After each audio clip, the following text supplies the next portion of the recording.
Thanks, I appreciate that. Yeah, I don't know if I would be super impressed with that, but I'll try to do my best. So just give you a background on me.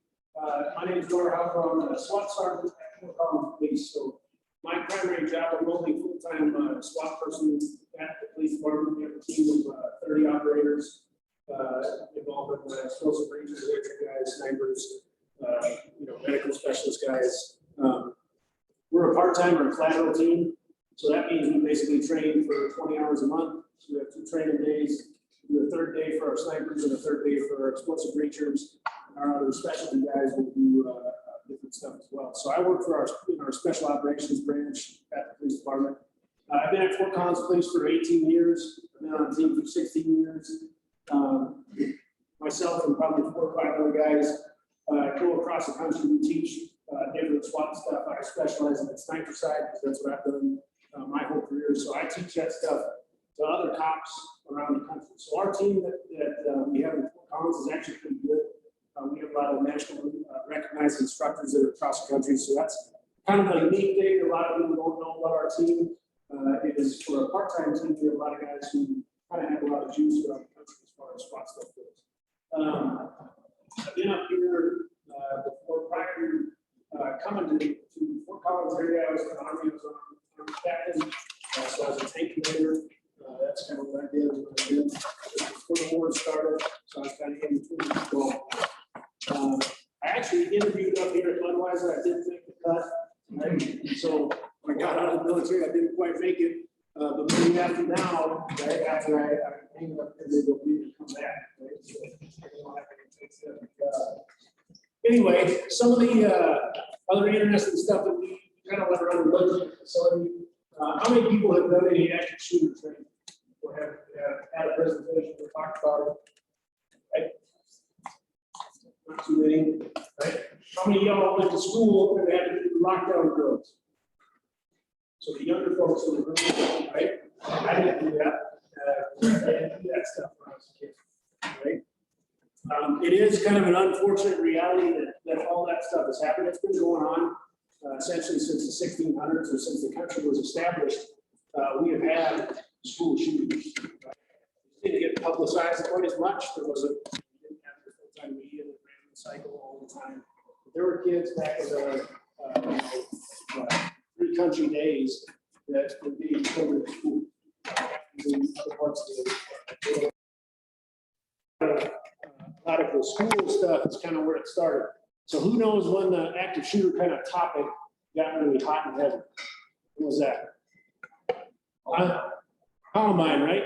So we in Colorado are pretty familiar with it. One of my good friends, AJ DeAndrea, was one of the guys who was one of the first guys in Columbine, right? Most of what you know about Columbine is from where? Media, from TV, right? Most of what you know about what I did before in the military and what I do as a SWAT cop is from what? Where do you get most of your information? How many people have been a cop in here? Any former cops in here? Where? Correct.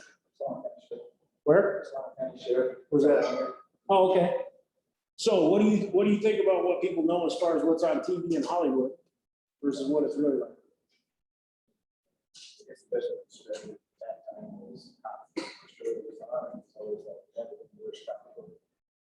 Yeah, it's most of what you see is not correct. I can tell you that very, very, very often, especially the military stuff that I did, very not true to life, what you see on TV and movies, and that's where most of your frame of reference comes from. Most of the stuff that you see from police world is the same thing, right? I just got to make sure I'm not getting a page because I'm on call all the time, right? So the stuff that you see a lot of times is not true to life, right? I have a friend who was in the military with that's a Hollywood writer. Anybody see the show Sniper, the miniseries Sniper? So he's the executive producer for that. So he called me and said, "Hey, Gar, tell me about all this whiz-bang sniper stuff we got going on, all these kind of things." So I gave him some information. I said, "Hey, man, just don't make it look like this, please. I'm gonna gag if I see all this stuff on TV that is all Hollywooded up." And he's like, "Yeah, bud, it's Hollywood. That's what they want to see." Right? And I said, "Well, we would never do anything like that." I know. I tell them that, but they don't really know that. They just want it to look this way. So you got to take a lot of things with a grain of salt, including the, the news media stuff that we see. A lot of it is based on stuff that is not necessarily true. I've been on TV several times, and I can tell you that they spliced video, so it looked like I walked up and just threw a guy on the ground, and they took out the 2 minutes of me talking to him and saying, "Hey man, don't do this. I'm going to have to take you to jail." Right? And then they took out the part where he fights for this and all that kind of stuff. So some of what you see is not necessarily what you are really going to experience. Active shooter stuff that happened in Columbine, a lot of the things that got talked about, the response and all those kind of things, was very, very different, but it was very similar to the environment that you're in here. You have a lot of people. They had over 1,000 kids in that school, and the reason they didn't go through the school really fast was because they said, "Hey, we thought we had 4 to 6 people outstanding in the school that were killing people, and now they're hiding. And we're finding bombs, and we're finding all this stuff throughout the school. So we didn't go racing through the school because we don't know if we're trying to get ambushed, what's going on." And my buddy said, "Hey, I had 35 kids. I got 35 kids in this room. I can save these kids. They're all huddled up on top of band equipment in a room that they found. None of them talk, and they're all terrified." He said, "But I got 6 guys, and I got a 250,000 square foot school. I can't clear this school with 6 guys, but I can get these 35 kids out." So he got them out, and then he worked to get some more out, right? That's all the stuff that kind of transpired in that, but that really shifted the focus of the active shooter thing in the schools primarily, but now it's kind of spread out into corporate America too.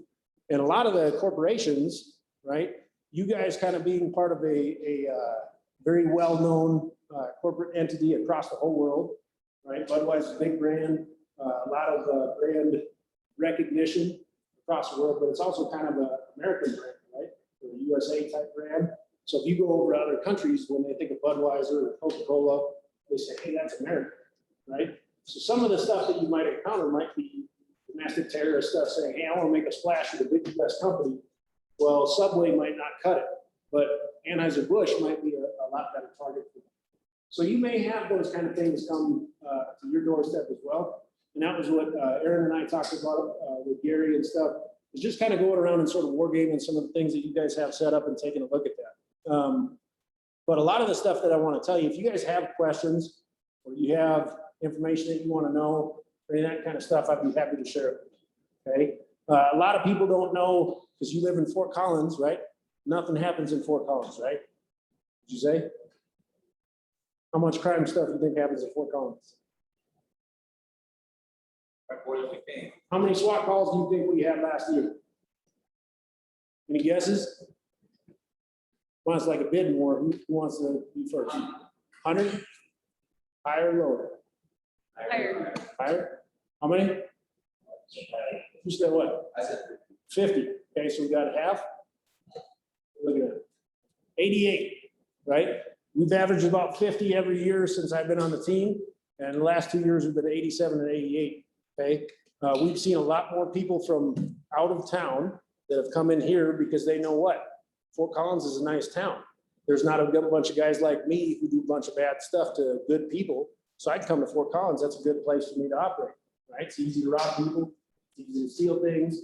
It's easy to do these kind of things. And the community is not used to it. So we run into a lot of people who are local, which is not that many anymore. But a lot of local people say, "Well, I don't lock my doors. I didn't, it's Fort Collins. I didn't even know you guys had SWAT." So a lot of the information that you get, either gets filtered, and a lot of the stuff doesn't get publicized, right? We have had active shooter stuff that has happened here. I actually went in a Safeway in, I think it was 2006. The Safeway downtown got shot up by a guy with an AK-47 and took some hostages, laid them down in the pharmacy area, said, "Hey, everybody lay down." And then he said, "Pharmacist, get me all your oxycodone, all your hydrocodone pills." Put them in a bag, walked outside, walked out from the pharmacy and shot rounds from the AK at the people at the cash register, right? Nobody got hit. So lucky, right? That was actually on the news. That was one of the news pieces where the guy just happened to be there. And we walk into the store, right? Thinking that we're going to do what? I had just trained at another grocery store that weekend or the week before in Loveland. And we'd done the exact same scenario. Guy took hostages in the pharmacy area. And we're going to go in and we're going to handle that, right? So I'm walking in thinking, cool. Well, cool to me, right? It's cool to me. I'm gonna go in and handle this problem. This is just what we trained for. We did it last week. We're gonna go do this. The guy's inside, he's shooting stuff up. We go inside, guy had already left, right? But what you see is a very, very different response from certain people, right? A lot of people were doing what? Hiding, right? One little old lady is walking through the produce aisle and I come through and say, hey, ma'am, hey, we're the SWAT team. We need to get out of here. She looked over and was like, I'm shopping, young man. Like, I only come here once a week. I'll be damned if I'm not my produce, right, when I want to get it, right? So she didn't do anything different. The gal who was sitting at the table in the pharmacy was getting a flu shot, right? She was lined up to get her flu shot. They all get held at gunpoint. They say, hey, lay down on the ground, cover your eyes, don't look at me and get me all this stuff, right? Immediately after they get up, the pharmacist goes over and says, hey, sit back down, I gotta get you a shot. Right?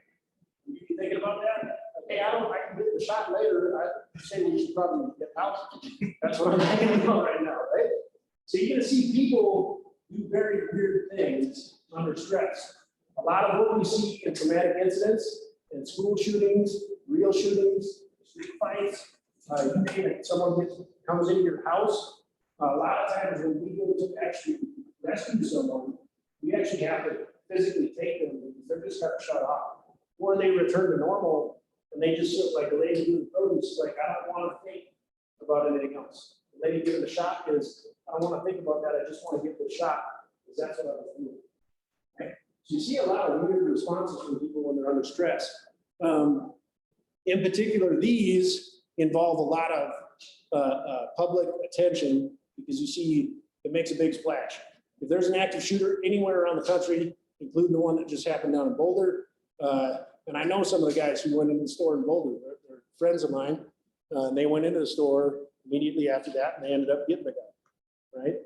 That stuff is all over the news, but you only know little tidbits of it, right? So what I want to share with you all today is essentially the reality of some of these things and give you some kind of mental preparation piece.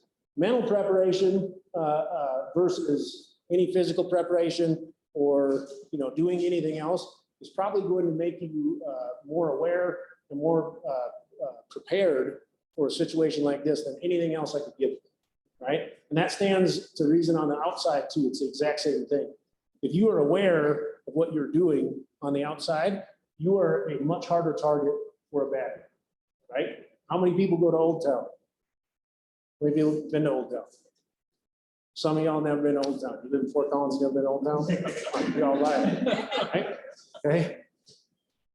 I'm not gonna look for you. I don't go to Old Town because Old Town to me is like people barfing in the alley and peeing and getting in fights. That's my Old Town that I get to see, right? If you go down there, you see a lot of people doing what when they're walking home. It's late at night. They're walking through alleys. They're walking through parking garages. And what are they doing? I'll give you a hint. What are they doing? Walking down the street. How many people do that? Huh? A lot of people, right? A lot of them doing it when they're doing what? Driving. Skateboarding, driving, walking, you name it, right? Sitting in the bar, they don't talk anymore. They're doing this, right? Completely checked out. So what that does is that your awareness is all in this little device, and that makes you very easy to break. How many people here got kids? How many people got kids? Any little kids? I got little kids, right? So little kids all like to watch what? Animal shows, right? Anybody seen like Planet Earth: The Hunt? You've seen that show? Wild Kingdom, any of those, right? What happens with all the wildebeest gonna walk over to the drinking river, right? And 10,000 wildebeest, they all come up and and one of them, every one of them, they can see what's floating in the water. Help me out. Alligator, crocodile, right? They're like, oh, the vicious croc, he's 21 feet in length and he's swimming up to the wildebeest right now, right? You see that, and then what do you see from the wildebeest? All they're like, I'm not drinking the water, man. And then there's one who's like, okay. And he goes down there, and then what happens to him?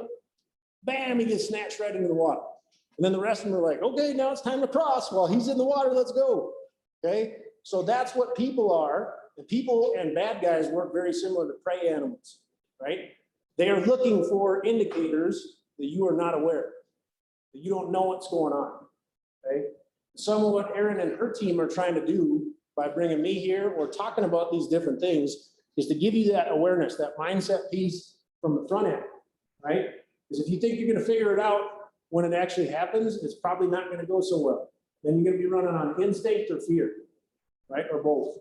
And a lot of people will not understand what to do, okay? None of what I'm gonna talk to you about is gonna be super sexy stuff because tactics, just like the stuff we do, it's gotta be very simple. One, because I'm not that smart, right? So I can't remember a ton of stuff, right? So I gotta keep the tactics simple for my guys and me so we can remember what we're supposed to do.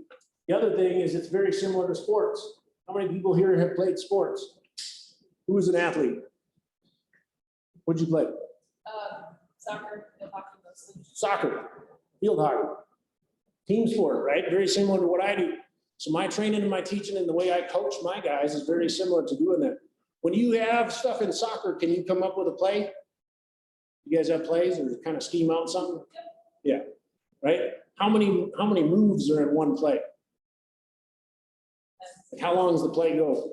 You have like, I got 18 moves that we got to make this play work. Probably not, right? Because you can't remember, something's going to happen that gums it up along the way. Yes? Okay. This is no different.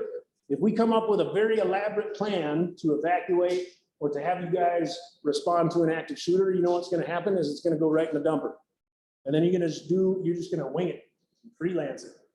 And that doesn't work that well. So we want to keep them real basic, very simple response. Okay. Guys who are really good at doing the stuff that I do, or the guys that I see across the country who are world-class shooters, they always ask, hey, what's advanced? What's advanced sniper stuff, Dar? Well, it's being really good at doing basic stuff. That's what advanced is, right? So then I can take you and put you anywhere, anytime, and you do it very, very well because you're really good at basic stuff. Your basic stuff responding to an active shooter is what we're going to cover today. Make sense? All right. So some of the disclaimer stuff. Some of this you may have personal experience with. So, my coworker that we started together, his wife was at Columbine when it happened. Her friends got shot that day. Okay. So for her, it's a very different animal when we talk about these things. So if you don't feel comfortable about something, by all means, no one's going to say they walk out or anything like that. Okay. We're not intending to accuse anyone of anything. I'm going to tell you experiences I had. I just got a debrief on Wednesday this week from one of the guys who was at the Parkland shooting that happened down at the high school in Florida, right? And I'll share with you some of those different things that came about from that because they may allow you to save yourself or someone else, right? And my biggest thing and the biggest thing that I like to do and my entire team's mission, right? The SWAT team's mission is to save lives. That's our sole mission. Good guy, bad guy, citizens, doesn't matter who it is, we save lives. Since 1974, we have never killed anybody in an operation. Bad guys are good guys alike, okay? We've been in shootings, not on team jobs. So some of us have been involved in shootings, but that as it was a side note, on SWAT jobs, we've never shot or killed anybody on a SWAT operation since 1974, right? And our guys don't go around like, dang man, I wish we'd shoot somebody. Those aren't the guys that I want, right? The guys that I have are pros. And we take great pride in saying, hey, I'm going to outfox this guy in such a way that I'm going to get him to come out safely, right? He's going to give up because that's more of a win to me. Does that make sense? Now, it does not jive with the Hollywood side because I would shoot like 3 or 4 dudes every shift and I'd come back in and do it again, right? Y'all see that, right? So information for you to improve your safety in the workplace and the home. That's what we're talking about. This is what we used to see a lot is, hey man, it could never happen here. Can you guys see that in the back? You've got good eyes. You can read that. What's that say? Welcome to It Could Never Happen Here in USA. Okay? That's what Fort Collins was when I first came here and when I've been here for a long time. And I still hear that occasionally is, well, it never happened here. We'd never have that happen here. Right? And then all of a sudden it happens there. Okay. My buddies from Las Vegas Metro, before the Vegas shooting, they said, hey, we should really put some snipers and some people out for these big events, man. This looks like, if I'm a bad guy, this would be easy. And nobody wanted to do what? I don't want to pay for that because that costs money for the promoter and all that kind of stuff in the city. And they didn't do it. Guess what we do now? Guess what conversation I had with people years back about our festivals, New West Fest, Taste of Fort Collins, the 42 ago. We said, hey, we should probably have some of us out there. Hey, something should happen so that we can respond to that. Because if it happens, excuse me, in my city, where I'm charged to watch that, and it goes down and I wasn't there, that's gonna be the biggest thing that haunts me for the rest of my career, right? Because I wanna be there when it happens so I can do something about it, because I'm pretty good at doing it, okay? That's why I signed up to do this job.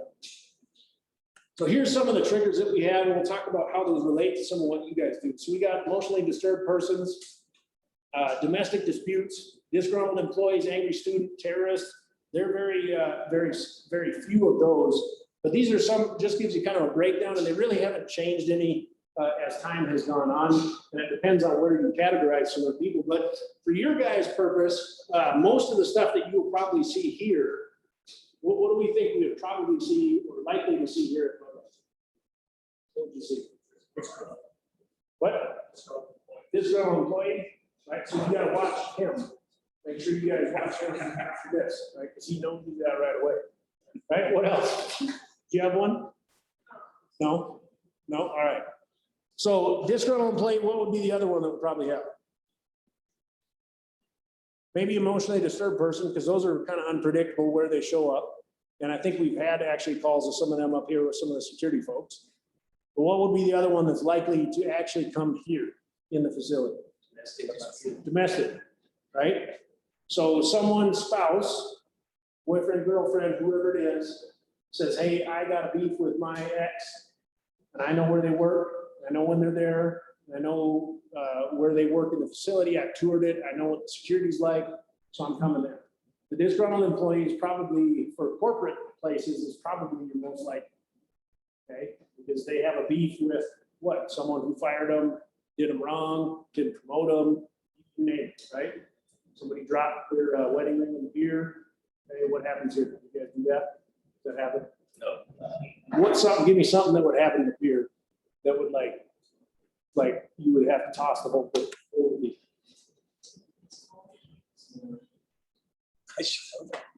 Is that nobody knows? Y'all are a beer company. You guys are clearly all managers, right? No. You don't make beer. So something that would have a beef or a disgruntled employee is going to come back, that would be one of your more likely courses that you would have here. One of the reasons I would say, if I were looking at it as an active shooter, if I'm making an assessment of your facility, this is not really that good a facility. You got 550 people, but I can find a lot more people in a lot more places. Okay, and I can find them not all spread out. This is like a labyrinth if you don't know where you're going. And I'm not even going to be able to hear myself think in the brewery for sure. Is that where Yeah, production areas. the production areas, right? Really loud, and it doesn't afford me a lot. Now, it does mask my ability to be able to shoot, and a lot of them won't be able to hear it. So that would be good. But there's not a lot of people running around, right? So most likely you're looking at disgruntled employee or something along those lines. Safeway years back in the distribution center, they had a disgruntled employee who came back in and ended up shooting some people in there, hid in the building, and then shot some of the Denver SWAT guys when they came and found him, okay? And that was that type of situation. Big, giant, like 2 million square foot facility with just loading trucks, right, in a warehouse. And he went through there and shot some of the workers, shot some of the forklift guys, stuff like that, because he knew the layout and he knew where everybody was at, okay? So that's kind of what you're looking at here. How does this story end? Typically, they're going to do suicide. A lot of the school ones, they do suicide, right? Killed by police, very few of them, because by the time we get here, they usually leave or they take care of it themselves, okay? Arrested, you have a fair amount that are getting arrested, all right? The shooters down at the STEM school got arrested. The kid who was at Parkland, he got arrested at a Subway inside of Walmart just near the school when he walked over, right? He actually sat at a table with a kid, and the kid said, hey man, if there was a school shooting, I always thought it was going to be you, right? Not knowing that that guy who was the shooter actually just got done shooting that kid's sister, right? That kid's sister was one who got shot.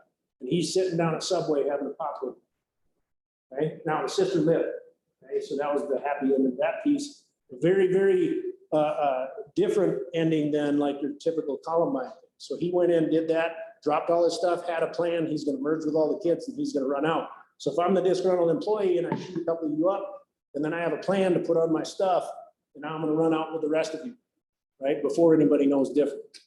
Okay, so some of that's happening. When it ends, some of it happens before we arrive. A lot of it is when we start getting there and when that starts happening. One of the things that he found was it was 6 minutes and 16 seconds he spent in that school, right? There were 17 people killed, 34, 35 that got injured, right? And there would have been a lot more if it wouldn't have been for some storm glass that he was trying to shoot out in the parking area where all the kids were fleeing, right? But it was hurricane glass because it's Florida, and he couldn't shoot outside that. So he got frustrated and he left, right? But almost every one of these guys is gonna know one thing. Once I start cranking rounds off, what happens? What happens if I come in here and start shooting? Huh? I'm in it, but what's happening? What do I gotta look at? Please. Yeah, because who's coming now? The whole world is coming to this location, okay? It's gonna be county's gonna come, state patrol's gonna come, we're gonna come, Fed's gonna come. Anybody and everybody who hears that is gonna show up. And everybody's coming to look for you fast, right? That's the big change that happened over the last 15, 20 years. Is we used to say, hey, let's get there and kind of contain it. And now I teach the guys, I'll teach the entire agency over the course of the month of July. We'll go to a school and we'll do all this stuff, dress rehearsal stuff, as real as we can get it. And we have them go in. When I started doing this, I would come out and shoot at the cops and a lot of them would run away. Because that's kind of your natural instinct when people shoot at you, right? Especially when you get hit with stuff that hurts, which is what we do. I would shoot them and they would run away, right? And we would have to say, hey, you don't get to die until I give you permission, right? That's what I'm putting in your mind right now. Now, when I come out and shoot at them, everybody comes after me. It's like they just unleashed the dogs. And that's what I want, is them coming after that bad guy. The sooner they put that pressure on the bad guy, that's where that resolution comes to, right? They usually stop or they say, hey, I'm going to get captured. I don't want to get captured. I shoot myself or I give up, okay? So that's what's going to happen a lot of times now is we're going to get there quick and we're going to intervene. Here, that might be challenging. Why? Big. Huh? Big. It's big. And what am I going to need to know if I show up and I'm like, hey, man, I got 6 SWAT dudes standing right here. Where are they at? Well, they're over in the production area. Okay. Where the hell is the production area? Right? How do I, we'll just go down that hall and take a right and take a left and go through these doors. And then, well, you could go this way or this way. See what I'm getting at is big facility, very hard for us to figure out where we got to go quick. So some of you guys may be, hey, where is that? Just get me there so I can do my job. And I told the guys at Woodward the same thing, because I said, if you don't have somebody to tell me where this is happening, or someone who can localize this and get me to that closest door, it's going to take us a minute to be able to get to it, right? And that's going to allow that guy to do his business. And we want to trim that time down, right? Okay. So like I said, the method before was they secure it, they wait for us to get there. They don't do that anymore. They're going to go in, right? After we evaluated some of that, like I said, 99 was Columbine. Some of the stuff we have here, every single cop has a take-home vehicle. They all have rifles. They're all trained with that stuff. We train active shooter once a year for a 10-hour day. So they're going to do nothing but that for that day. They train 10 hours every month. Your national standard that you see from a lot of the police, and a lot of the reason that I see why they make mistakes, is because a lot of them train one day in an entire year. Firearms, arrest control, legal stuff, DUI, whatever they're training on, they do one day. If you think you can get good at doing this type of business in one day, then I got some property I want to sell you out east, right? Okay. So we're fortunate to have that. Contact teams, they stop shooter. Rescue teams are going to be stopping people from dying. So we transitioned to that TCCC thing when we're doing combat casualty care. All of our guys have tourniquets, quick clot. They all do training on that. We have some of our Thames medics that are through the belly trained guys who will come in with our team. They can actually administer aid and they can do a whole bunch of stuff for you if you're down inside. So our job is going to be to stop the shooter and then we're going to stop the bleeding, right? That's kind of the priority that we have, okay? Quick assessment, communicate that, and intervention.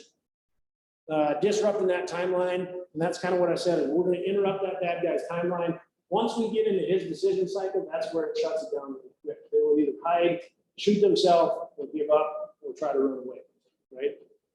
They typically don't continue with their thing because we're going to put that engagement on. Does that make sense? Citizen rescues. That's one of the things that we started doing. Explosives.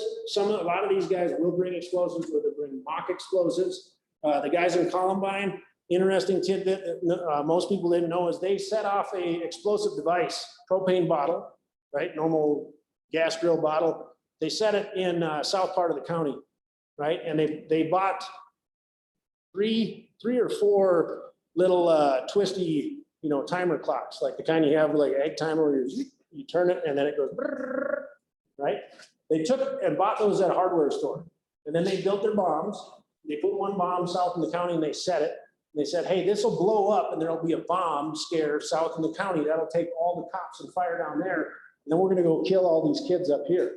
And we're going to take two of these devices and we're going to put them in the cafeteria under these big struts. We're going to blow those struts during lunchtime, and it's going to cave the whole library down on top of 600 people, and it's going to kill them all. That's our plan, right? So they put a little bit of thought into this, and they did it. Now, here's the curious part. That one that they used in the county, it blew up. The bomb guys said, hey, it's likely they were kind of split 50-50. We don't know. It would have killed some people in the cafeteria, but we think if that would have gone off, it may have very likely taken that whole building down on top of those kids. We would have had 600 kids dead, right? What they didn't know was at the hardware store, all of these clocks sitting on the shelf, only one of them actually had a metal striker that would complete that circuit and cause the bomb to go off. The others were made of plastic, right? So that was dumb luck. None of those bombs in the school went off, right? Not many people know that. But I thought, well, that's what, the big man was looking down on us at that point saying, hey, I'm going to protect some of these kids, okay? So some of that stuff is explosives. We just tell people, hey, man, note that location and go tell an adult, right? Just don't touch it, go tell an adult. That's what I tell my guys, because bombs are scary. Again, not much like Hollywood. If you get next to a real bomb, real explosive device, especially if you're interior, you're not going to just do the whole run and it's going to blow you in a big flash and you go running and fall down and kind of dust yourself off. That doesn't really happen, okay? They don't make much of a fireball and you're just going to get hurt, okay, really bad. So if you see stuff that you think is a pipe bomb, fuse device, anything like that, timers on it, just leave and note the location, okay? That's how you can help. So we partnered with a lot of schools, obviously the schools, and those of you who've been in a public school recently, you have that kind of down, right? You've seen it, you know what a lockdown drill is. My kids know what lockdown drill is because they're little kids. And they said, hey, a lockdown drill. I said, what's lockdown drill? 8-year-old, my son's name is Colt, right? I said, hey, Colt, what'd you guys do for a lockdown drill? Dad, that's like if a bear comes into school, right? Then we all run to the classroom, we hide in the corner, the teacher shuts off the light, shuts the door, pulls the blinds, and we hide, and then the bear won't get in the room. I was like, yeah, okay, a bear, cool, right? So the week later, they do a lockout drill. Guess what it's for? A bear, right? A bear's running around the school. And he's like, Dad, we had a lockout drill. There's a bear at the school. And I was like, no kidding? Oh, all right then. First time I heard that. So we partner with them. So the school's got it down. So if you came out of a public school and you know how to do a lockdown drill, right? You're going to be ahead of the curve. Now, why are they locking down? What's the point of that? What's a lockdown drill do for us? Buys what? Time, right? Because these doors in particular in a commercial facility, if you look at your doors on your perimeter of your building, are they easy? Could you go up and kick one of those? I've kicked a lot of doors. Can you think you can kick one of those with a steel frame, steel door? No, you can try. Go try. Why don't you go try? Somebody just go try. Aaron told me you could. Gotta sign a waiver first. And you got to sign a waiver because yeah, you are likely to break your foot before you're going to do anything to the door, even with breaching material. Okay, so bad guys don't spend time doing that because it takes them too much time. In Parkland, in the school shooting, no one who was in a classroom with the door shut got shot. No one that the only people he shot out of the 17 he killed and 35 he injured were in a hallway where he could see them, or he walked by an open door and said, hey, I could see you in the doorway standing invisible. I'm not going into any classrooms, and I'm not going to try to force the door in any classrooms. Why not? Because it takes time, and I can't get in that door. Even our guys are going to have a tougher time with commercial doors but we got explosives for that, and we got other tools for that. Bad guy's not gonna have them, right? So that's one of the things that we wanna do is say, hey, if you lock down, you get out of sight, it's gonna make it real hard for that guy to get to you, and he's likely to go away, okay? So you wanna have a plan, conduct some of that training, right? You can test some of that stuff. We talked about doing some different drills. Each of you is gonna probably work in a different area in the facility. So you just wanna kind of look at, where would I go? So right now, right here, if this kicked off, because there's a big group of people and some guy comes in intent to do you harm, where are some places that you can go? Doors, lock down the doors. Where else? Where's that door? Nowhere. Unknown, huh? Where is it? Right here, conference room. The other one there, Oh, server room, data center, all the Data center? computer. Yeah. right? You wouldn't let them in there though, would you? No, you'd be in there, like probably air conditioned better than it is in here, too, right? Yeah. Yeah, I know, our IT guys are the same thing, man. Same thing, right? But you guys would know, hey, there's an exit there, I can't go here, and I can go to the bathroom, they're not lockable, so that's probably not a good solution. So you just have to be aware of that. While you're in the facility, that's something you can do, that's kind of a game with your work group, to just say, hey, when we're standing here in our normal work area, where would I go right now? It takes off right now, where am I gonna go? Right, and have a plan. Because guess what you're probably going to do when it really happens? The only thing that you thought of before, you're gonna say, hey, we talked about going over there, let's go over there, right now. Right? You're not gonna remember a lot of very convoluted, very, what I call Blue Angel plan. Right? Flying all over, that's what we call it. Some guy will come up with a Blue Angel plan, I'll be like, but that is not going to work. Right? That's gonna fall on its face right away. Right? It's like the flea flicker in a football. How many of those work? Right? Not very often. Yes. Okay, so yeah, I don't want you set up a tripwire for me. Sneaky IT guys. Okay. All right. So personal choices are some of that is, and that's kind of what we're talking about, is that mindset piece for you all. Okay, is thinking about those things, and I would charge you to think about those things when you're on the outside too. Right. When you park your car, you leave all your junk sitting on the seat. If you have a purse, you leave it sitting on your front seat. If you do, I'm probably going to bust your window and steal your crap. Right? That's what's going to happen. If you leave a bunch of valuables sitting out exposed, people are going to break the window and take your stuff. That's just how it is. Right? So all you have to do is make it a little harder on the bad guy, because bad guys are inherently lazy. They're lazy. Not all that smart all the time. Some will plan like this, but they will look for easy opportunities too. They'll look for easy stuff. So if you plan to make yourself, right, if you're not the wildebeest who's like, hey, I'm going to walk up the water and just start lapping it up, because it's easy, right? It tastes good. If you're not that person, you're going to be the harder target, okay? And I tell my daughter this stuff. I tell my wife, her friends, all the same things. I said, you don't have to be like some giant NFL linebacker guy and be a hard target. That's not what it means. It means you're aware. Right? The lady, when we were looking for a bad guy in the middle of the downtown Fort Collins library, and he's a bad armed guy. We went in plain clothes, and there's two of us walking through the library. So two dudes walking around the library. And I'm looking. Right? What is the little librarian now? Who knows libraries? Anybody a librarian here? Oh, a library. Yeah. I go to the library. So close enough, very exactly.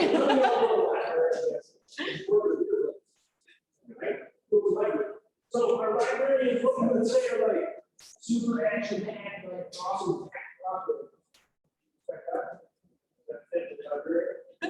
No, right? So no, they're not. This little kind of hospital lady comes up and she sees us. And she goes, "Hey, how's it going?" What do we know right now? Man, Jim, we just got murdered by the librarian. Like, she can tell what? Those two guys don't look wrong. They don't look like they're here to look for books.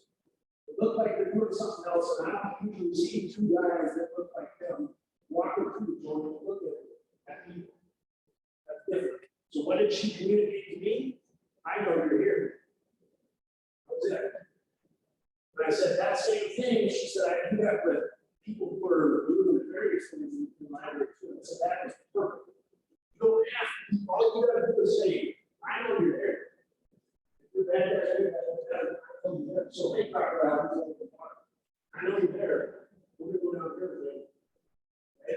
that's what you're doing. So a lot of that personal safety stuff just comes back to very, very simple thing. Very, very few people do, right? And that's the people that I unfortunately have to go scoop up and I say, hey, I'm really sorry this happened to you. It shouldn't happen to you. But I'm trying to teach you stuff so it doesn't happen to you, right? That's the kind of stuff that happens. So train and talk about it. I talk about it with my kids. My kids are, well, my kids get a little different flavor of it because, you know, what dad does when I go to work is a little different than when some people go to work. So we talk about those things, and my kids are pretty adept at that. But the little kids are usually pretty good, and they're pretty blunt about it. Like, well, what's going to happen? Well, that guy's going to kill you, Dad. Exactly. So they know that stuff, and they're learning it in school too. Whether it's talking about a bear or doing a game or doing a drill as sort of a game in a rehearsal, all that stuff works. Understanding the issues related to workplace violence and personal protection, that's kind of what we're talking about. Okay, this, I'm not going to go over the, unless you want to, we got till what, 1? Yeah. Okay, so I'm not going to go over this, a canned sort of run, hide, fight video. It's made by Homeland Security. It's a little bit dry, but I'm going to cover the concept stuff with it, okay? Because you guys. That's a good ringtone, man. Perfect. So we have to run. He's gonna be like, I got a phone call now. Right? Very, very good, nondescript way that he evacuated. Okay, so run, hide, fight is the basic tactic that Homeland Security teaches, schools teach, businesses teach, we teach, right? The video basically just shows the guy going through it. He does the like 1940s narrator voice, right? Maybe y'all remember, like, some of y'all know what a black and white TV is, because I had one when I was doing it. Some of you guys know, right? Okay, so the run piece. So that's our first option. Dude comes in and he's meaning to do you harm or kill people. You should evacuate. Grab people and evacuate, right? If you can. If you're by a door, get out. And that's why I tell my kids too, hey, don't lock down. If you can, like, get the heck out of there and not be part of the problem, they can't shoot you if you're not there. And it's really hard to shoot you if you target. Okay? As much as you see in Hollywood of people shooting people screaming across the parking lot, not very easy. Okay? Not very easy. So running is good, is very good. When you come out and contact law enforcement, keep your hands visible, right? And then if you see other people going in, don't let them go in. Say, hey, I'm running because there's a guy killing people in here. How about you and me run out to the car and we get out of here, right? That would be a good plan, okay? Call 911 when you're safe. And if any of the law enforcement showing up, that you may match the description or loosely match the description of the same person. We've had people wearing the same kind of, you know, they're wearing a CSU shirt. Okay, so are 25 other guys who are in this bar. They all look the same, right? College age male, sandy brown hair, wearing a CSU shirt. It was after a game, so that's everybody in there, right? So call 911, but if the cops are coming up, just keep your hands visible. That's the first thing that they're going to look at, is the hands are what is going to kill us, right? So we're looking to see, what are you doing with this kind of stuff, right?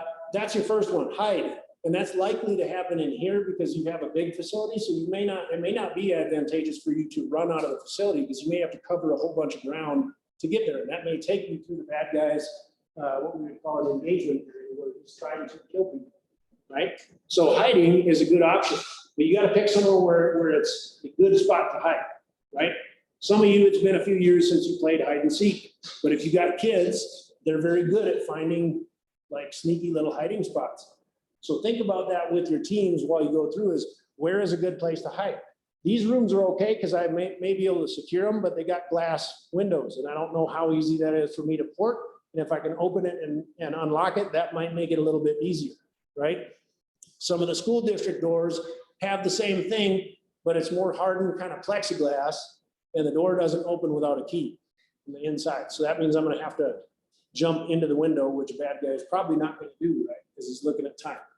So it should be out of the shooter's view, provide some protection, and then you don't want to be trapped or in some place where you can't get out. So if you say, hey, I'm just going to run behind into that little cubby and I get locked out by the IT guy, right? And now the guy comes around, I'm just hiding behind a wall. Okay? That's not a good hiding spot.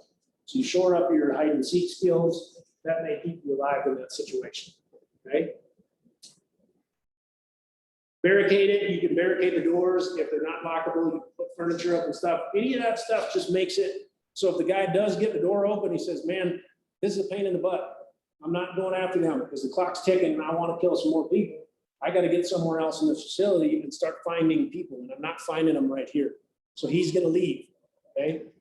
And these guys, your security team has done a very good job of kind of front-ending this by making it hard to just access the building.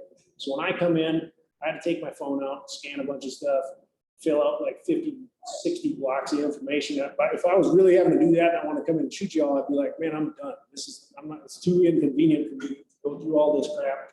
But I had to come in here to talk to y'all, so I had to do it, right? So that's what we're going to look at from a hiding spot. Fight. Okay, this is the final one. Now, it's a little different scenario because you guys are adults, right? And with little kids, with little elementary kids, I can't really say fight. Now, my kids are elementary kids, and they would actually say, hey, Dad, we'll fight. We'll do all that stuff because they kind of get excited about that, being ready for this stuff. But you guys being adults, that's going to be a personal choice, right? What I can tell you is if you decide to do that, there is no kind of, there's either you do it or you don't, right? You're either going to fight or you don't fight, right?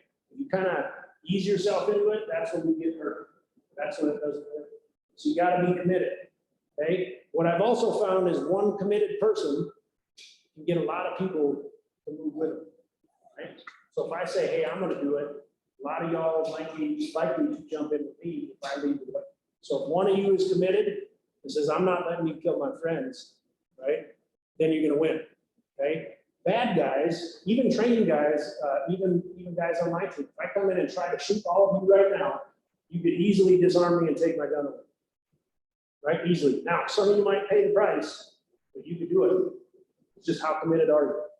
And that's why I tell people, if you decide to do this, it's going to be a life or death matter. There is no stakes that get any higher. And when you're in that type of situation, that's where your mental piece, if you've thought about this beforehand, you just say, hey, I just can't do that, right? A lot of the teachers who deal with librarians and stuff like that, they said the same thing. I can't do that. I said, well, what if it's your kids? All the little elementary kids and stuff like that. Then you see these teachers who are not, like I said, not very combat focused, become very mama bear, right? They got the mama bear and they're like, not getting my kids. I'll let you shoot me, but you're not getting my kids. Okay? So that instinct can take over, but the fight piece is going to be sort of a personal decision, right? And if you did do a good job of running or hiding, you don't have to do that. But a lot of people don't understand that STEM school shooting that happened down there, the one kid who died, he actually saved a lot of kids because he fought and he won, okay? But it's a personal choice of that. So reviewing that active shooter plan is being aware of your environment, knowing your exits. If you have a lockable, securable place, don't go out, just stay in, right? Some of the hard part that I told Aaron is going to be that dissemination of the information, okay? So the same thing at the Parkland shooting, the security guard who saw the kid that they believed might be a school shooter at some point, and that's why they had said, hey, he's not supposed to be here. When I just saw, he referred to him as the crazy guy on the radio. Hey, the crazy guy's here. Well, by the way, he's carrying what looks to be a rifle case with him, but he didn't ever call the code red thing. He didn't say, hey, code red. He said, I didn't feel like I was authorized to do that. Okay. But we talked a little bit about this, and I said, if you all make a mistake of saying, hey, I call something and say there's a dangerous shooter or something in the building, and you make a mistake, what's the worst that's going to happen? You're going to get teased. I mean, that's clearly going to happen, right? You're going to get teased. That's about it. Okay. But if you didn't, if you were that guy now, and you say there's 17 kids that got killed or 17 people got killed in that shooting, and I didn't do anything about it, and if I would have said something, they all would have locked down. None of those kids would have went in the hall. None of the kids who got shot were anything other than in the hall or in an open door. So if I would have had them all close the doors right away before he got in and got his stuff out, what would have happened? Probably nothing. Probably nothing. Okay. So for you guys, that dissemination of information in a facility this big with people spread out where they're at, that may be one of the harder parts for you to handle. Is saying, how do we get that to her or get it out so it's broadcast so they put the alert out very quickly? You guys have the alert both on the TV and an auditory alert. We talked about possibly the cell phone one in the Evergreen. Scoreboards. They're called Scoreboards. Scoreboards. It can say active shooter on the scoreboard. And then we have an overhead alarm that would also say active shooter that we would hear on here. And then we would broadcast it on Sprint phones. And if you're part of Everbridge, which I'll send out the information, it's an emergency contact that we just subscribed to last year. We can push alerts to the phone, and those can be active, like we could write messages that no one can hear. So we have many different layers that we can use.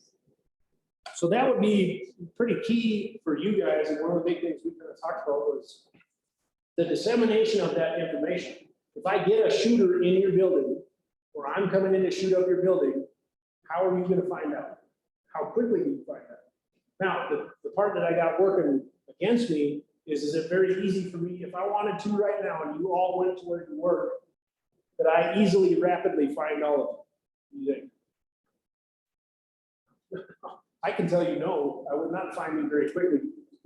There's a lot of this building, it's very confusing, right? So, but if it's a former employee, would that be easy? That changes it, right? Game changer on that one. So I may have to say, hey, I gotta get that information out. So we gotta be able to push that information, know what Aaron and the crew want you to do should this happen, because they may likely not be aware of it, right? If they're not aware of it, they can't get that information out. Our mission, like I said, is twofold: stop the shooter, stop the bleeding, and we're going to do that as quickly as we can. Okay. If we get here at a facility like this, one of the big things that I would ask of you is just be able to tell me where to go. So if you know where it was, or you know where the guy's at, you can say, hey man, go to that door. It's right in there, right? You may very likely save a lot of people by diminishing or decreasing that time it takes us to respond. Okay, and that's the big thing that I told Woodward, I've told the schools, I've told everybody is, hey, if you give me a active shooter at the Anheuser Busch Budweiser plant up in North Fort Collins, and I arrive here, where do I go? What does that mean to me? Because you're thinking of patrol cops showing up with 2, 3, 4 patrol cops, get the rifles, and they're like, we want to go get them, we want to go get them. Where? This is huge. Is it in the truck side? Is it over here? Did I show up over at the beer garden place? Right? I would show up at the beer garden place just in case they got called off, and then I go to the beer garden place. Right? But you want to remain calm. Like I said, hands, do all that kind of thing. Don't, and I know this sounds funny, but don't like point your phone at people or do, like stuff like this when they're coming in, because they may be a little bit higher tension level when they're responding to something like this. Sometimes people do weird stuff. Right? Just had a guy trying very hard to get us to shoot him a few weeks ago by pulling things out and pointing them at us. And I said, hey, that's not nice. I don't like it when you do stuff like that, right? Because we get in trouble for stuff like that. Don't point stuff at us when you're doing it, okay? And he's an armed bad guy, so that made it harder, okay? So you can help us by giving us the location, number, description, what they have, any of that kind of information. So just basic information that you make observations on. If you say, hey, I don't know what he had, it looked like he had a handgun, long gun, he's dressed like this, and or if it's an employee, you say, hey, it's it's Steve. Is there a Steve in here? All right, well, Steve's my client, so I'm gonna say, hey, Steve's here, and he's the guy who's doing it, right? And you can get a picture of him or any of that kind of stuff, then it makes it easier for us to find that guy. Training for that, you guys have your planning, you actually have a group that's doing that, and I can tell you they're a lot further along than a lot of businesses. Some businesses that I have talked to are saying, well, we don't know if we really want to put this out like as a message or an intercom thing. We could do that, but we don't really want to scare people. I said, so let me get this straight. A guy's in killing your people, but you don't want to put out a message you don't want to scare the other people. I would say they're probably likely scared once they start having somebody shoot at them, because being shot at is a little scary. I don't care who you are, it's just scary. Okay. So you want to train for that, and training those exercises will make you a lot smoother. It shouldn't be anything really crazy. It shouldn't be a difficult or challenging or complex plan. It should be very quick, very easy. Okay. And that emergency notification system, that's what you guys are. You got multiple layers of that, which is way ahead of some of these other places. The schools have it pretty down, And I can tell you, if you go into a school to do a shooting today, at least in Poudre School District, they're gonna get out of the halls and they're gonna lock it down pretty quick, right? They're actually very, very good at it. And the kids are very good at it, which is why it's getting to be a lot harder to do that, okay? Preparedness, you got evac, you got tons of evac routes. And then one of the other things, prevention wise. So this is what is kind of the not so normal piece of when we present or when we talk about this stuff is the prevention piece is just being good to one another, right? And I don't see as much of that as I used to see when I grew up. I grew up in North Dakota, so it was a pretty benign up there. It's gotten a lot worse since I left. There's a lot more. We had one homicide in the whole state in a year, maybe, right? Now we got them all the time. A lot of people doing bad things. So as coworkers, a lot of times, what do they say about a guy who does this, about a kid or an employee or something? What does everybody say after the fact about that guy? What do they all say? Knew it was going to happen. I knew it was going to be that dude. Right? They all know that. Well, if you do, why would you say that? Well, because he was having problems with this. He was getting, boss was riding him at work. Wife was having problems at home or financial problems, whatever it was.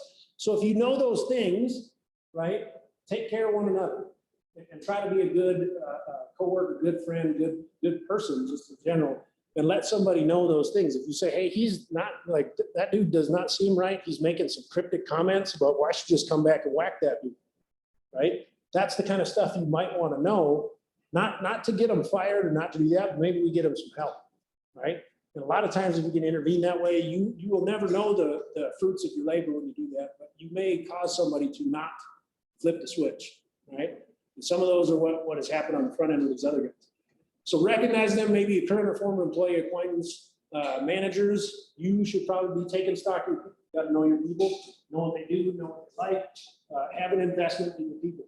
I know a lot about my guys. I love my guys like they're my kids. And so because of that, I'm able to predict stuff when I can say, hey, he's not doing it. That's not normal for him, right? Same thing applies here, and that may cause you to predict or prevent some of this stuff from ever happening. Okay, and then if you see something that is going on, they're having, substance problems, they're having home problems, life problems, something like that. I'm sure you guys have a fairly robust employee, health and service providing program here, good benefits, all that stuff. So let somebody know so they can get some help. Okay, because you're not going to know what you prevented. You're not going to know the lives that you saved, but you are going. Okay.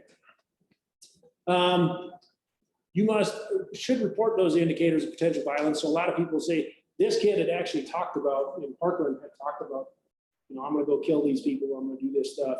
And that's why everybody said, hey, we thought it would be that kid. But why is nobody telling anybody, right? We've had the same thing happen here. I can tell you PSD, we've had that happen numerous times. Okay, and we get on it right away. And we go ferret that stuff out and find out whether it's credible or not, because we don't want that to happen on our watch. So they usually don't snap. It's kind of a progressive thing. Like it's a bucket filling up with water, and once it gets to the top, then it just takes a drop and now it overflows.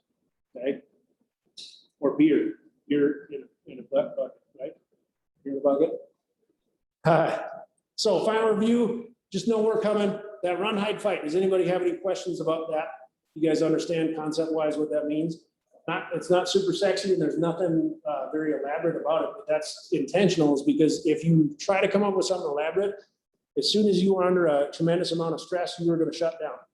Okay. Normally, when guys are in shootings and stuff like that, they will experience auditory and visual exclusion. So they're going to get what they call tunnel vision. They'll say, hey, I couldn't see, but I could see my buddy Pete, who got shot here in Fort Collins, said, hey, when the guy pulled the gun out, I was like, that's a gun. And I could see the bullets in the revolver in the cylinder. And I could see a puff of smoke. And I'm like, I just got shot. I'm laying on my back. Right? So he said, I didn't know when I drew my gun. I didn't remember getting to my feet, and I don't remember shooting the guy, and I don't remember hearing anything. But he won, right? And I said, well, that's different. So in a high stress situation, you may very well have some of these things happen. Gunshots sometimes to people in shootings, when I was in one, was not loud. It's kind of like pop, pop, pop, pop, right? Because your mind is saying, I'm not paying attention to what I'm hearing, I'm paying attention to what I'm seeing and doing, right? So your mind will do weird things under stress. This may happen to you in this. So if you have an elaborate plan, that's going out the window. I guarantee that. So pick some spots, make it real easy, figure out where you're going to run if you are, figure out where you can hide that's going to be tenable that you can actually stay at, right? And if you decide to fight, figure out what you're going to do, okay? It is really hard if I draw my gun and try to shoot any of you right now, if all of you pick up your chair and whip it at me, it's really hard to shoot, okay? Flying objects that hurt, that are hard, coming wailing at me are really hard to shoot accurately and effectively. Anybody shoot in here? Who shoots? You guys shoot. Is it easy? Is it easy like it is on TV? No. So if I start hurling stuff at you, how easy is it gonna be for you to hit in it? Virtually impossible, right? So the fight part is all commitment. That starts up here. Okay, you gotta think about that, whether you're gonna do it or not. All right? Any questions about that stuff? We kind of jammed through some of those things. And we had talked about, or Aaron had talked about maybe running some actual drill stuff with you guys later on. Any questions from you all about any of the stuff that went on? Or just anything else that you want to know about while you got me here? No questions. So do they go and audit schools? They walk through and police force walk through the schools and stuff and say, hey, you need to have a kiosk here or a badge reader here or locked, or, I mean, is there a safety program? Yeah, so they have some, there is no national standard safety thing. We talked a little bit about that. So in 1968 was the Federal Fire Protection Act. That's when all your sprinkler systems that are in here, your fire alarms, your fire retardant materials, chairs, all that, that's when all that was mandated by the feds. There is no such mandate for active shooter stuff. So schools and districts and all that can do anything they want, right? And we have said for a long time, you should do that because since 1968, not one kid has ever died in a public school fire. Before that, there was a lot of them, which is why they did it, right? Because making school chairs out of like foam rubber that erupts into flames is not a good idea if the fire starts. So they changed all those things. We have no such protocol for active shooter stuff in a school. So things like if I could say, hey, I see a guy in this hallway, and I can push a button and lock him into that hallway with some fire doors, that would eliminate his ability to get to anyone else. We don't have anything like that. But our SROs, our school resource officers who are in all the schools in PSD district, they're going to go to the schools. They work with them on this. We actually go in and train the teachers. So the teachers will come in like you guys when school's out in the summer, and we'll do an active shooter drill with them, which they get, actually some of them really get, juiced up about it. And we'll come and crank off some blanks and be an active shooter walking through the school. They'll grab kids, they'll run away, they'll kind of say, hey, we're in the lunchroom cafeteria, and it kicks off. And we're going to start shooting. And then they, and some of them will, kind of melt down, but then they all run and they do their drill, right? And so that works. So from that aspect, we work with them to try to assess how they're doing and help them when they want to train. But that's kind of school to school different. Like some principals are say, hey man, we're doing this, like come hell or high water, we're doing this training. And a lot of the teachers, the ones who are good at it, that's the ones I want my kids to go in school, right? Because they're good at it. The history teacher in Bailey, they basically had to pry them out of the room, right? He had his kids locked down, had the drill down, had a baseball bat, chairs, had everybody armed. It was like, you come in this room, man, you're gonna get it. And nobody went to that room.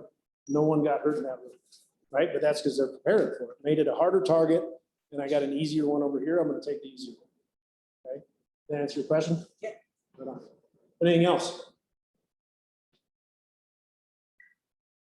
Nothing. They're gonna ask me all the questions. We'll ask you. I know. You don't have to be scared. Any other like cop questions you want to ask? Because you can ask wacky cop questions. There's a lot of wacky stuff happens. The thing that he related to on cops. So if you see a dude with no shirt or a naked guy, typically that's the guy you're looking for. I'm just giving you that's real. Like that is not. Guy running because as soon as dudes want to fight, there's no, and I don't really understand it. Even guys who are not like physically adept, right? They want to rip off their shirt and be like, let's fight. I don't want to fight with my shirt off because if I get thrown down on the ground, the grapple sticks in the back. Not fun, right? But dude with the shirt off is usually the guy we're saying, we're looking for him. Okay. The naked guy, is also the guy that typically draws attention, right? And usually they've been doing something else that has caused them to get really hot, and then they strip down naked and they do very, very strange stuff, right? And they get, they will have repetitive statements, which is, if you've heard about this excited delirium, anybody hear about that term before? It's when they get kind of to this point where they're sort of past the point of where they are cognizant of what's happening. So a guy in Fort Collins years ago took some cocaine and mushrooms and 2 stimulant. It's very powerful, makes you euphoric and like, ooh, I just snorted some cocaine, right? How many of y'all done cocaine in here? No, I won't ask that. I won't ask that. She's here, but later when they drink a beer, it's probably past statute of limitations by now. Work there. So snorted some cocaine and made him like very euphoric and very like, ooh, I feel all charged up. And then he took mushrooms, right? Mushrooms are a hallucinogenic, so it made him, ooh, now everything's like melting away, people look fuzzy and all this kind of stuff. And then he started freaking out.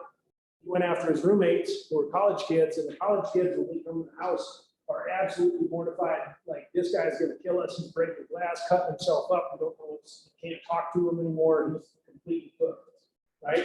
This guy, for over an hour, all he said was $365 million, bing, $365 million, bing, $365 million, bing, $365 million, bing, the whole time, right? So he was in the process of getting naked, but he wasn't quite there yet, right? So naked guy, use the other shirt, that's who you probably want to avoid. If you're downtown, somewhere where there's a ruckus or something like that, avoid those people. Typically, that would be another rule of thumb. Right? Or here, I mean, I don't know what your guys' culture is like organizationally here, it's like shirt off day, naked day, stuff like that. You know, but I would say avoid those people or bring that to your security team's attention. What's that? What was your joke, man? You gotta like sound out. Oh, yeah, Fridays are service. There you go. So send that one up, see what we do. Right? Anything else? All right, hey, I really appreciate the time. I appreciate your security staff for having me up. If you guys have questions, you have my business card. You can send me an email, is typically the best way to get a hold of me or something like that. If you have questions afterwards that you want to ask, that's fine. I can tell you about, or I would be happy to talk to you about any of the stuff, even if it's controversial stuff, because there is a lot of controversial stuff. One of the bad things that we do as cops that I can tell you across the country, they do a really crappy job of, is we don't oftentimes talk to people. Do you agree? We don't explain why we do some certain things. And then it looks really crappy. And we just say, hey, there's nothing to see here. You need to walk away. Right? And then you're like, well, that guy's a dick. And I say to tell all my new guys, hey, don't be a dick. That's one of my rules of thumb. Don't be a dick to people. Right? Oh, now you got a question. You got one on that. See her, controversial, don't be a dick. All right. Maybe some of us are maybe just need like a piece of more columns, because you were the first events I've gone to, like or so. What should we expect as far as security, or what should we know?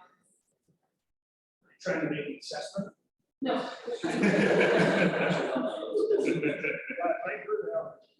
So I don't get a picture of her here.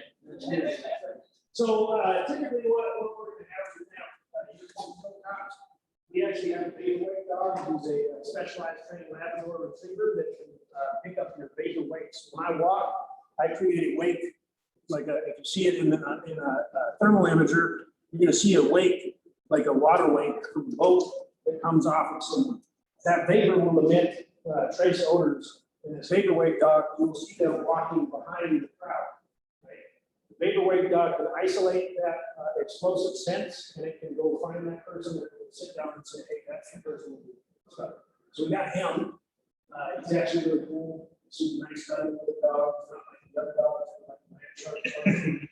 Those are not as friendly dogs, right? So we have one of those. That's for mom stuff. We also have phone texts out there. We have phone sport. We have phone team. We'll have the SWAT coverage as well as the regular patrol coverage. Most of you guys are going to see us, and that's why I don't, people are like, well, don't tell them to check. So we have, I'm usually up on the roofs, some of the snipers. We'll be up there for observation, but we're also up there. So 2 weeks ago, 2 weeks ago, I actually shot in the CSU stadium. They had some press releases, and we were a bunch of snipers from around the country. We're actually shooting in the stadium. So we shot from the big lights on the east side of the stadium, press box, scoreboard, inside on the field. So all that kind of training to basically have any protection, we call it. So we'll have those people. Also have guys on the ground, an undetermined number of them. That will be my quick reaction. So those are the ground team guys that are going and stuff. So we have a pretty good setup based on the amount of people that we have there. But it's kind of it's not like a normal day, right? So it's hard to control in somewhere like this. Yeah, so you got to see me, you got to write. All right, everybody else? Any other questions? Because they keep you out of work for a few more minutes. No, they do like their jobs. You told me that. They just have to do it later, so it just makes it Friday. All right. Well, like I said, I really appreciate you guys coming up. If there's anything that I can offer to help you or to make stuff better for you on that end, like I said, if you got top questions or anything, I may not be the guy who can answer all the questions because I'm not a subject matter expert on everything related to what we do, but I can usually point you to the right person. We got a lot of great people over there. My team guys are really good guys. You don't hear about us a lot on YouTube, just quite honestly, because we don't muck a lot of things up, right? If we did, you'd hear about it a lot. And there's always going to be controversy around people getting arrested and that kind of stuff. Nobody likes it when it happens to them. But that's just kind of the flavor of how things go. And our crew overall does a really good job. I teach across the country. I teach some of the stuff to a lot of different cops. I can tell you that a lot of the cop stuff that goes around the country would not be acceptable. It would not. The guys who come from other places say, "Hey, man, we really like how you guys do it. You train well, do good stuff, treat people right." Hey, and I told them that is not just kidding aside, but I do tell the guys when I was a street boss that, hey, just don't be a dick. Right? Good guys, bad guys, people, whoever they are, just treat people right.